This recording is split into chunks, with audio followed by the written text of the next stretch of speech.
Hello दोस्तों, क्या हाल है। तारीख आज 7 जुलाई 2026, दिन मंगलवार, हिंदी तिथि सप्तमी। और आइए बात करते हैं आज के मुख्य समाचार में देश भर की तमाम बड़ी खबरों पर नजर डालते हैं। देखिए, सबसे पहले तो आज के कुछ बड़े इवेंट। राजधानी दिल्ली में दौड़ेगी अब 300 नई इलेक्ट्रिक बसें। आज 7 जुलाई को गृह मंत्री अमित शाह इन बसों को हरी झंडी दिखाएंगे और इसके साथ ही दिल्ली में 70 लाख पौधारोपण के नए अभियान की भी शुरुआत करेंगे। एक पेड़ माँ के नाम अभियान के तहत ये पौधारोपण शुरू किया जाएगा। वहीं खबर है मध्य प्रदेश में सरकारी कर्मचारियों के प्रमोशन में रिजर्वेशन यानी आरक्षण को लेकर भी हाईकोर्ट में आज 7 जुलाई को दोबारा सुनवाई होगी। लाखों सरकारी कर्मचारियों की नजरें टिकी हैं हाईकोर्ट के इस फैसले पर। और मध्य प्रदेश में 2.5 लाख से भी ज्यादा छात्र छात्राओं का इंतजार खत्म हुआ। एमपी स्कूल शिक्षा विभाग आज 7 जुलाई को जारी करेगा 5वीं 8वीं की पुनः परीक्षा का रिजल्ट। वहीं बिहार के भी सरकारी स्कूल में आज 7 जुलाई से पहली से 8वीं की तिमाही परीक्षाएं आयोजित होने जा रही हैं। और नीट यूजी 2026 के रजिस्ट्रेशन फीस रिफंड की डेट भी एनटीए की तरफ से बढ़ा दी गई थी, तो आज 7 जुलाई इसकी अंतिम तारीख है। तब तक बैंक डिटेल्स जो है अपडेट कर सकते हैं स्टूडेंट।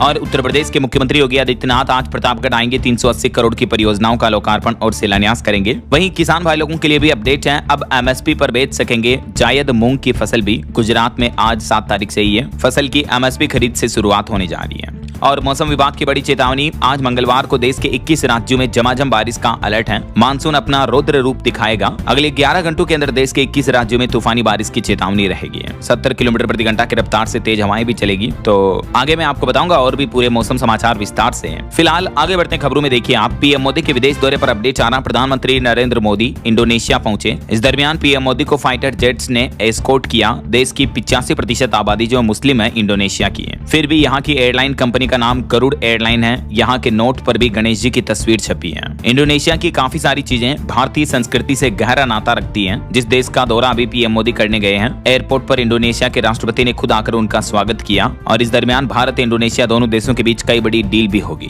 वहीं बीते दिन डॉक्टर श्यामा प्रसाद मुखर्जी की 125वीं जयंती के मौके पर पीएम मोदी ने कहा कि आर्टिकल 370 हटाना उन्हें सबसे बड़ी श्रद्धांजलि है। गृह मंत्री अमित शाह ने भी पैतृक घर जाकर उनको श्रद्धांजलि दी। और इस मौके पर अमित शाह ने कोलकाता में 125 फीट ऊंची श्यामा प्रसाद मुखर्जी की प्रतिमा की आधारशिला भी रखी है। और अगली बड़ी खबर देखिए दोस्तों, ईरान के पूर्व सुप्रीम लीडर अली खामेनेई की अंतिम यात्रा शुरू हुई। 10 घंटे तक चलेगी अंतिम यात्रा। इस दरमियान 10 किलोमीटर लंबा जुलूस निकाला गया। विदाई देने के लिए लाखों लोग सड़कों पर उतरे हैं। ये तस्वीरें आप देख सकते हैं। और इस यात्रा के बाद हेलीकॉप्टर से शहर के ऊपर उनका ताबूत भी घुमाया जाएगा। और इस अंतिम यात्रा में भारतीय डेलीगेट्स भी पहुंचे। तो ईरान ने कहा कि भारत की दोस्ती को कभी नहीं भूलेगा ईरान। खामेनेई के अंतिम संस्कार में भारतीय प्रतिनिधिमंडल की मौजूदगी का भी सम्मान किया उन्होंने। और होर्मुज रूट पर सर्विस शुल्क लगाने की खबरों के बीच भारत के लिए एक अच्छी खबर आ रही है। 15 और भारतीय जहाज जो हैं वो स्ट्रेट ऑफ होर्मुज से सुरक्षित निकल चुके हैं। ये जहाज उर्वरक यानी खाद और कच्चा माल वगैरह लेकर आ रहे हैं। चलिए अगली बड़ी खबर देखिए दोस्तों, दिल्ली के एक सरकारी स्कूल के मिड डे मील में मरी हुई छिपकली पाई गई। एफआईआर दर्ज हुई। ये घटना पश्चिम दिल्ली के हरिनगर की है। स्कूल प्रशासन की भयंकर लापरवाही देखिए जरा आप। और वहीं महाराष्ट्र पुणे के केतन मर्डर केस पर खबर आ रही कि सिया ने इस घटना से पहले पिछले साल के मध्य प्रदेश के राजा रघुवंशी के केस को पढ़ा था। सिया की मोबाइल हिस्ट्री से ये पता चला है। इस दरमियान उसने ये भी जाना कि क्या कस्टडी में महिला से मारपीट होती है या नहीं। वहीं सिया की इस तस्वीर को लेकर भी काफी कंट्रोवर्सी देखने को मिल रही है, जब सिया ने मीडिया को इस तरह का अश्लील इशारा किया जब सिया को पुलिस सीन रिक्रिएशन के दौरान लोहगढ़ फोर्ट पर ले गई थी। तो चलिए अगली खबर देखिए, राम मंदिर चढ़ावा चोरी मामले पर चंपत राय का इस्तीफा मंजूर हुआ। कृष्ण मोहन अब नए महासचिव होंगे। और ट्रस्ट ने इस दरमियान 4 सोने चांदी की वस्तुएं भी दिखाई जिनकी चोरी का दावा किया जा रहा था। बीते दिन राम मंदिर ट्रस्ट की ये बैठक हुई। इसमें सदस्यों के इस्तीफे पर मंथन हुआ। इस दरमियान बैठक से बाहर रहे चंपत राय और डॉक्टर अनिल मिश्रा भी। और ये मंदिर ट्रस्ट की बैठक के बाद प्रेस कॉन्फ्रेंस के दौरान भावुक होकर गोविंद देव बोले कि चोरी में शामिल कोई भी शख्स बख्शा नहीं जाएगा। तो आखिरकार इस बैठक में एक बड़ा फैसला तो ये लिया गया, चंपत राय और अनिल मिश्रा दोनों का इस्तीफा मंजूर हो गया है। और अब चढ़ावा चोरी की एफआईआर कराने वाले जो कृष्ण मोहन थे उनको ट्रस्ट का नया महासचिव बनाया गया है। ये 2012 में आरएसएस से जुड़े थे और 10 महीने पहले ही मंदिर ट्रस्ट में शामिल हुए थे। तो अब ये महासचिव होंगे कृष्ण मोहन। वैसे राम मंदिर चोरी की घटना के बाद रिपोर्ट आ रही कि रोज का चढ़ावा 1 लाख रुपए से भी कम हो गया, जबकि पहले दान पेटियों से रोजाना 12-12 लाख रुपए तक निकलते थे। कई श्रद्धालुओं का कहना है कि दान चोरी की वजह से वो दुख है, इसकी बजाय तो ऑनलाइन चढ़ावा देना ही बेहतर है। अच्छा, राम मंदिर के अलावा आपको पता होगा अभी हाल ही में उत्तराखंड के 4 धाम तीर्थ स्थलों पर भी इस तरह की चोरी की खबरें सामने आई थी। तो अब बद्रीनाथ चढ़ावा में भी चोरी का विवाद बढ़ चुका है। इस पर जांच रिपोर्ट 10 दिन में आएगी। भैरव सेना बोली कि अभी प्रत्यक्ष सबूत तो नहीं है, लेकिन इस मामले की एसआईटी जांच होनी चाहिए। रही है। उत्तराखंड के मुख्यमंत्री पुष्कर सिंह धामी को इस बारे में पत्र भी भेजा गया। चलिए अगला अपडेट देखिए। एक रिपोर्ट आ रही है कि भारत के 5 राज्य जो हैं वो वर्ल्ड बैंक के अपर मिडिल इनकम लेवल में शामिल हुए हैं, जिसमें राजधानी दिल्ली सबसे आगे है, जहां प्रति व्यक्ति आय 5.25 लाख रुपए प्रति सालाना तक पहुंच चुकी है। हालांकि अभी भी हमारे देश में बिहार और यूपी इन राज्यों की कमाई नेपाल से भी कम है, लेकिन देश में दिल्ली टॉप नंबर पर है प्रति व्यक्ति सालाना आय के मामले में, और इसके बाद कर्नाटक, तेलंगाना, तमिलनाडु और गुजरात ये राज्यों का नंबर आता है, जिनके आंकड़े भी आप देख सकते हैं। बिहार राज्य अभी हमारे देश में सबसे गरीब है, जिसकी कमाई नेपाल से भी कम है। पिछले 3 दशकों में यह बड़ा बदलाव देखने को मिला, जब राज्यों के बीच आर्थिक असमानता बढ़ती जा रही है। और अगली खबर देखिए। देश में साल 2030 तक 60 नए एयरपोर्ट बनाने का बड़ा प्लान तो सरकार ने रखा है, लेकिन एक रिपोर्ट सामने आ रही है कि इस लक्ष्य को हासिल करने में कई बड़ी चुनौतियां आएंगी। देखिए रिपोर्ट में बताया गया है कि 2030 तक देश में 55 से 60 नए एयरपोर्ट बनाने के लिए 3 लाख करोड़ रुपए के निवेश की जरूरत है। तो अभी जमीन और मंजूरी की समस्या सबसे बड़ी चुनौती बनी हुई है,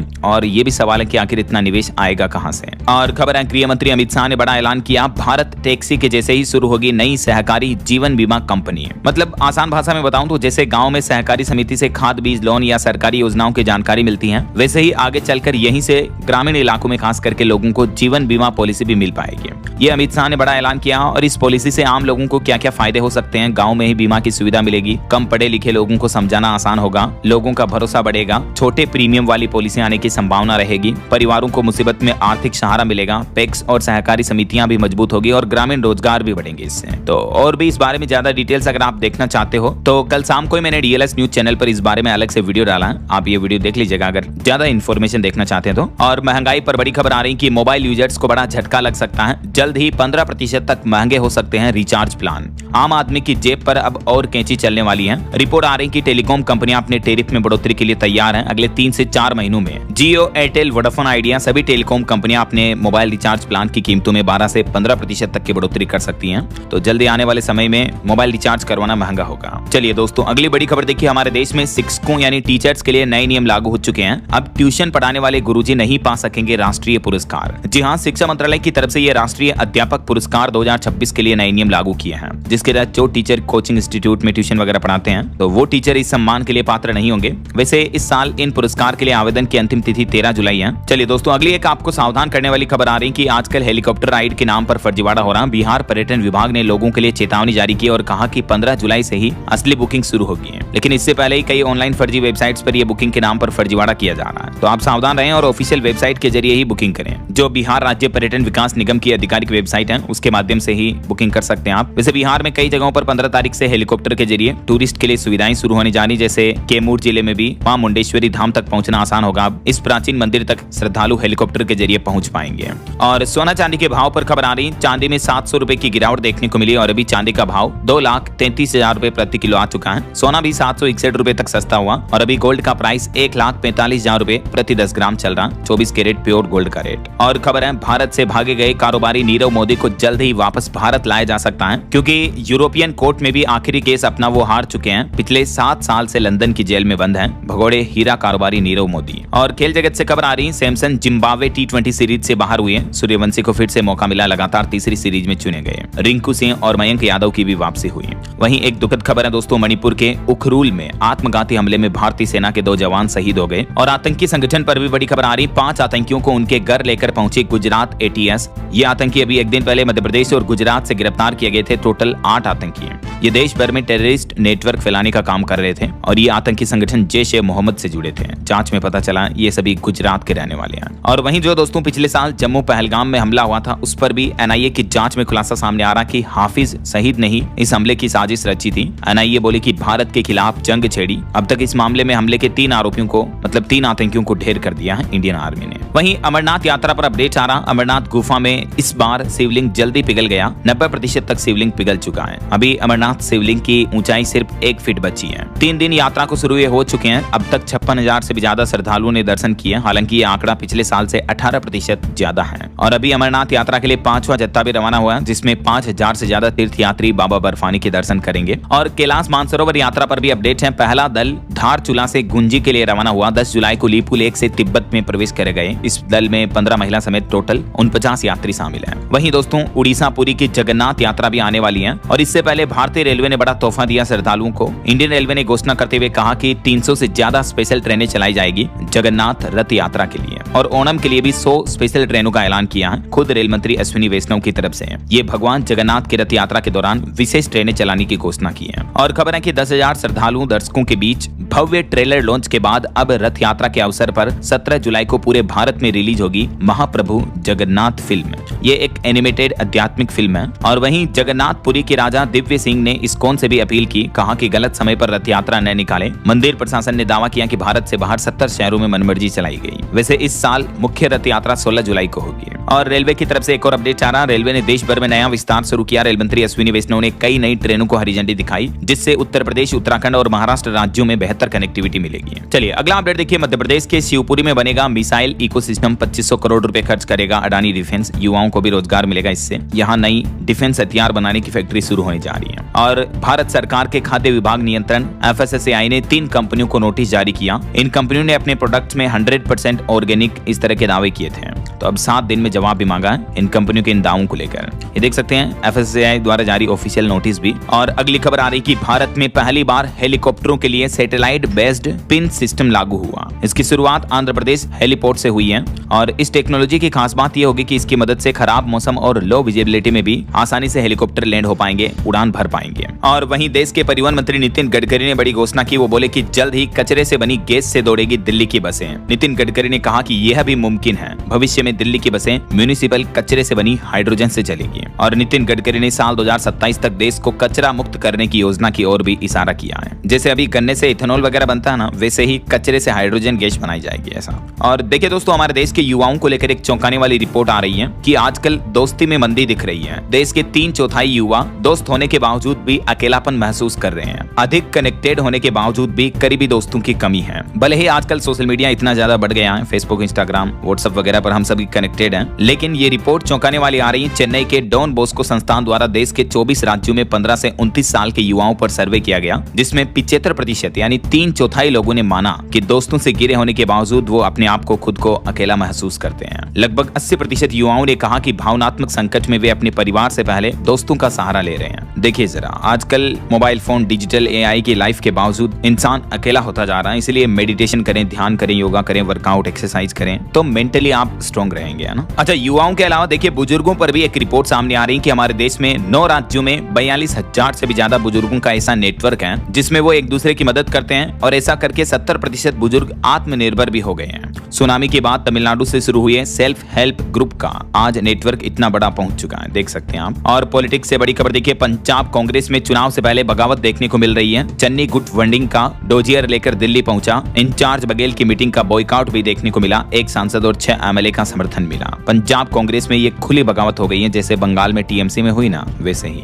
वहीं बंगाल की मुख्यमंत्री ममता बनर्जी भी बोली कि मुझे रोकना है तो मारना पड़ेगा। गद्दारी की भी सीमा होती है। बागी नेताओं को उन्होंने चुनौती देते हुए कहा कि हिम्मत है तो भाजपा में शामिल हो जाओ। और खबर है दोस्तों, वंदे मातरम की 150 साल की यात्रा सामने लाएगा IIAS। उपराष्ट्रपति 10 जुलाई को कॉफी टेबल बुक का विमोचन करेंगे। विवादों का भी उल्लेख है इसमें। Indian institute of advance study IIAS की तरफ से ये वंदे मातरम को लेकर पूरी रिपोर्ट जारी की जाएगी। और खबर है, दिल्ली हाईकोर्ट में गूगल ने जवाब देते हुए कहा कि यूट्यूब पर हर वीडियो की निगरानी रखना नामुमकिन है। गूगल ने कहा कि कानून के मुताबिक उसकी जिम्मेदारी केवल उन वीडियो को हटाने की है जिन्हें कोर्ट किसी खास URL लिंक के साथ उल्लंघन वाला करार दे। ऐसा एक केस की सुनवाई करते हुए यूट्यूब ने कोर्ट में कहा कि वीडियो की रिकॉर्डिंग यूट्यूब पर नहीं होती है और सारे वीडियो हटाना संभव भी नहीं है। ये मामला क्या था देख सकते हैं आप। और अगली खबर देखिए, दिल्ली NCR के पुराने वाहनों की स्क्रैपिंग पर सरकार अब बड़ा लाभ देगी। नए वाहन के टैक्स में 100% तक छूट मिलेगी। राजस्थान सरकार ने भी ये बड़ी घोषणा की है। जो दिल्ली NCR के वाहन होंगे उन पर यहाँ भी छूट दी जाएगी ऐसा। वहीं खबर है, दिल्ली मेट्रो में जल्दी आपको सुनाई देंगे विज्ञापन। कमाई के लिए DMRC 4 लाइनों पर ऑडियो एड सर्विस शुरू करने जा रहा है। और बड़ी खबर देखिए, जैसे हिंदू एक ही शादी करता है, ऐसा कानून सभी धर्मों के लिए होना चाहिए। मध्य प्रदेश के मुख्यमंत्री डॉक्टर मोहन यादव ने कहा कि इसी महीने हम UCC यानी यूनिफॉर्म सिविल कोड कानून लेकर आएंगे MP में। और खबर है कि महिलाओं को हर महीने मिलने वाली जो नकद की राशि होती है अलग अलग राज्य सरकारों की योजनाओं में, वो राशि बढ़नी चाहिए।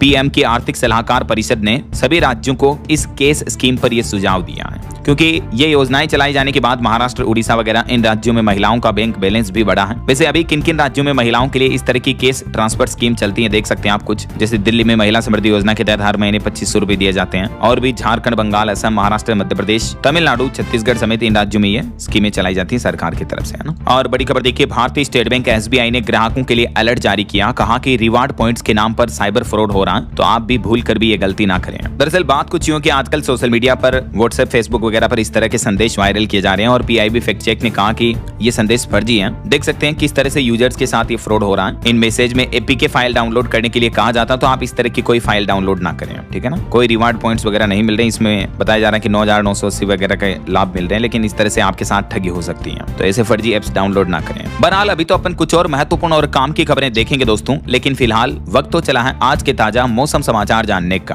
और हाँ, एक छोटी सी रिक्वेस्ट आपसे की घटनाएं देखने को मिली। हिमाचल में भी कार पर एक पत्थर गिर गया जिसमें एक लड़की की मौत हो गई, और महाराष्ट्र में तो पिछले 3 दिन से इतनी लगातार भारी बारिश हो रही है कि अब सरकार ने लोगों को घर पर ही रहने की अपील की है। देखिए, महाराष्ट्र मुंबई में भी खौफनाक बारिश ने 8 लोगों की जान ले ली। हर तरफ तबाही का मंजर देखने को मिल रहा है मुंबई में। इन्हीं खराब हालातों की वजह से सरकार और प्रशासन की तरफ से ये गाइडलाइन जारी की गई है कि लोगों से अपील है, बहुत जरूरी काम होने पर ही घर से बाहर निकलें, पेड़, जर्जर पुरानी इमारतों, होर्डिंग्स वगैरह बिजली के खंभों से दूर रहें। ये गाइडलाइन जारी की है और किसी भी आपातकालीन स्थिति में आप 1916 हेल्पलाइन नंबर पर संपर्क कर सकते हैं। मुंबई में तो 8 जुलाई तक बारिश का रेड अलर्ट रहेगा। 70 किलोमीटर प्रति घंटा की रफ्तार से तूफानी हवाओं के बीच बीएमसी ने लोगों को घरों में रहने की सलाह दी है। और मुंबई के मानखुर्द इलाके में एक इमारत भी ढह गई जिसमें 6 लोगों की मौत हो गई, कई परिवारों की खुशियां उजड़ गई। ये खराब मौसम के हालातों की कुछ तस्वीरें भी आप देख सकते हैं। कई जगहों पर भयंकर तबाही का मंजर देखने को मिल रहा है और कई जगहों पर बाढ़ के गंभीर हालात भी चल रहे हैं। कुछ अलग अलग राज्यों की मौसमी स्थितियां देखिए आप। मध्य प्रदेश के भी डिंडोरे में बाढ़ जैसी स्थितियां हो रही हैं। कई गांवों से संपर्क टूटा। एमपी के सीहोर, श्योपुर समेत कई शहरों में बारिश झमाझम हो रही है। और आज 7 जुलाई को भी मध्य प्रदेश के सभी जिलों में अति भारी बारिश की चेतावनी है और यही बारिश का सिलसिला 8-9 जुलाई तक भी जारी रहेगा। और ठीक ऐसे राजस्थान में भी देखिए, जालौर, सिरोही में तेज बारिश हुई, झरने भी बहने लगे। जयपुर के चौमू में तेज बहाव में एक युवक भी बह गया और जोधपुर में पानी में फंसी सवारियों से भरी बस। ये स्थितियां आप देख सकते हैं। राजस्थान में भी मौसम विभाग की तरफ से आज 7 जुलाई को 3-4 जिलों को छोड़कर बाकी सभी जिलों में बारिश का ऑरेंज और येलो अलर्ट जारी कर रखा है। और कल 8 और परसों 9 तारीख को तो पूरे राजस्थान राज्य में सभी जिलों के लिए बारिश की भयंकर चेतावनी है। और अब देखिए, हरियाणा के भी 7 जिलों में तेज बारिश चल रही है। यमुनानगर, जिंद में सड़कें डूबी,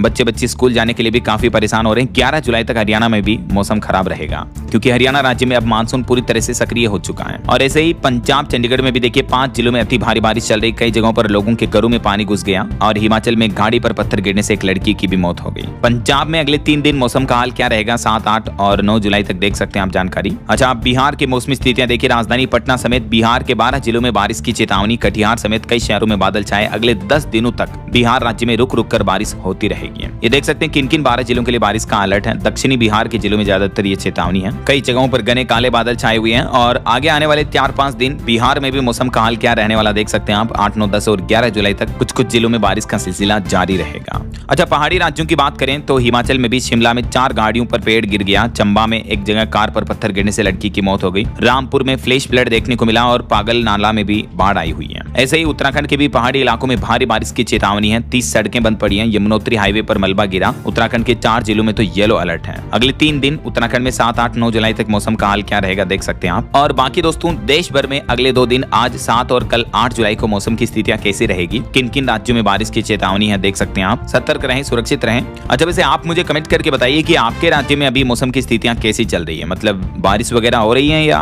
गर्मी का माहौल है, क्या कुछ कैसे हैं मौसम के हाल, कमेंट करके बताना जरूर आपके राज्य और जिले का नाम। और भारत के अलावा अंतर्राष्ट्रीय मौसम पर भी एक बड़ी खबर आ रही दोस्तों की यूरोप के 23 देशों में रिकॉर्ड तोड़ हीट वेव यानी गर्मी का माहौल अभी देखने को मिल रहा है। गर्मी की वजह से यूरोपियन कंट्री में 11 लाख करोड़ का नुकसान हुआ। हजारों लोगों की मौतें हो चुकी हैं और वैज्ञानिकों ने चेतावनी में बताया कि अगले साल 2027 को तो 34% आबादी पानी के लिए भी तरसेगी, पीने के पानी के लिए भी। यूरोप में इस साल इतनी भीषण गर्मी पड़ रही है कि लोगों की जिंदगी व अर्थव्यवस्था दोनों पर इसका सीधा असर पड़ रहा है। European country